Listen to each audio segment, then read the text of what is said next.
मी ज्या ज्या वेळेस तुझ्या नतमस्तक होईल ना त्या त्या वेळेस आयुष्यभर आमची आई आमच्या सोबत राहू दे, एवढं मात्र कार्य कर देवा, एवढं कार्य कर. आई देवापाशी मी ग, आई तुलाच ग मागेन. आई देवापाशी मी ग, आई तुलाच ग मागेन.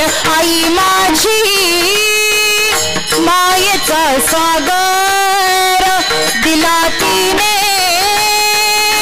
जीवनाकार. आई माझी मायेचा सागर दिला तिने जीवनाकार.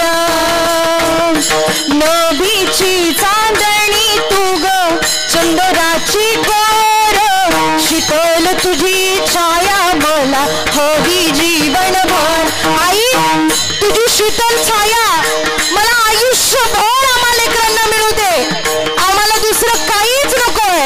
आयुष्यभर तुझ्या शीतल छायेमध्ये आम्हाला जगायचं आई. तुझ्या शीतल छायेमध्ये उभं आयुष्य जगेन.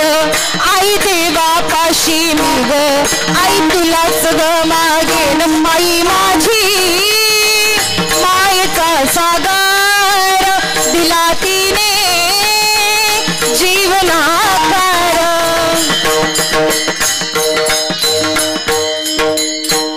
ऐकू वाटतं ना, आईच्या ऋणातून उतराई होऊ शकत नाही. आई सातत्यानं ज्या ज्या वेळेस आमचे हात ज्या वेळेस देवापुढे जातील ना, आम्ही एकच विनंती करू, आई कायम सतत. कारण की त्या आईने आम्हाला फार वाईट दिवसातून आज एवढं सुंदर विश्व निर्माण करताना आमच्या सगळ्या लेकींचं चांगलं झालेलं बघितलंय.